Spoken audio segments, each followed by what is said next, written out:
Quiet the fans.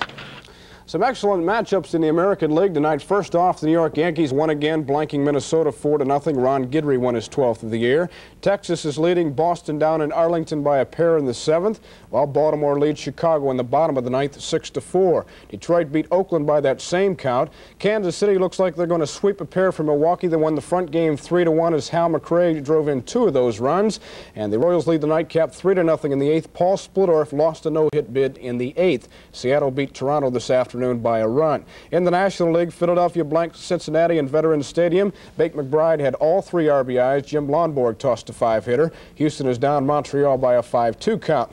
The New York Mets beat Atlanta in the first of a pair 4-0. Pat Zachary had a 5-hitter. However, the Braves lead the nightcap by a run in the 7th.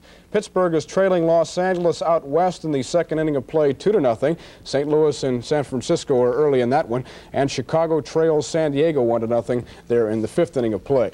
The Jaybirds have won a very big ball game tonight in Cincinnati as they held off Milwaukee 11-10 in their first game of their best-of-3 playoff series. Jack Gansheimer led the way with 3 hits and 3 runs batted in.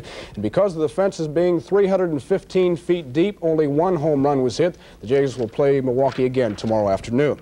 2 of the local teams did well in the ASA slow pitch tournament in Parma tonight. This afternoon, Hillcrest Tavern of Cleveland ripped Salt Lake City 10-2. And tonight, Ohio Sealants of Parma whipped Providence, Rhode Island 14-2.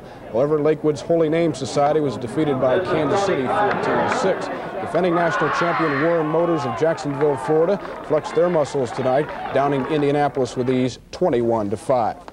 Well, most of the big guns passed their test today in the U.S. Open. However, one giant did fall. Ilie Nastase, at the top of your screen, was surprised by Italy's Corrado Berezzuti 6-4, 6-4. Nastase came into the tournament seeded 7th. Despite a sore shoulder, Bjorn Borg again won easily, blitzing John James 7-5, 6-4. However, Bjorn's coach for the Nets, Marty Reesen, was eliminated by 3rd-seeded Brian Gottfried in 3 sets.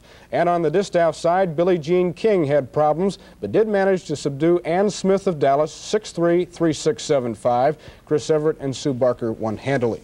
The college football season officially got underway tonight in New Jersey, and Joe Paterno's boys at Penn State are really laying it on Rutgers, 45-0. They're in the 4th quarter. In NFL preseason plays, St. Louis down Chicago 23-14. The Steelers and a couple of late touchdowns beat Philadelphia 21-13. Baltimore is leading the Lions by 4 in the 3rd quarter.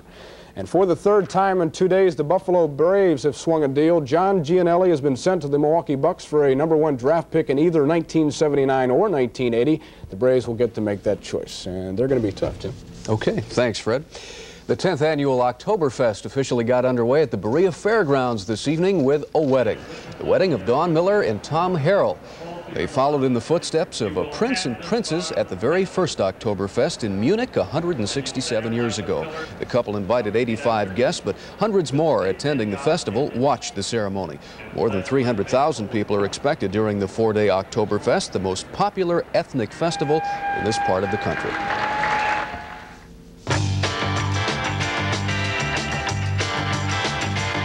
The school board is trying to get 8 old rundown school buildings ready to open for the first day of classes next Wednesday.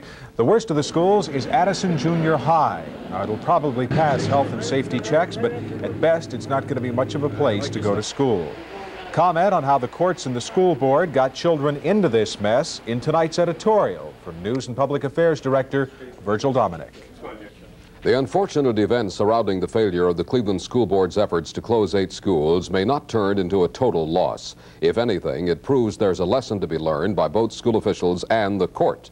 The mix-up has shown there must be a closer working relationship among all parties involved, not just between the court-appointed experts and school lawyers, but also between Judge Frank Battisti and the elected Board of Education and school administrators. If there had been a more personal relationship, we can't believe the judge would have waited 7 weeks to reject the requested school closings.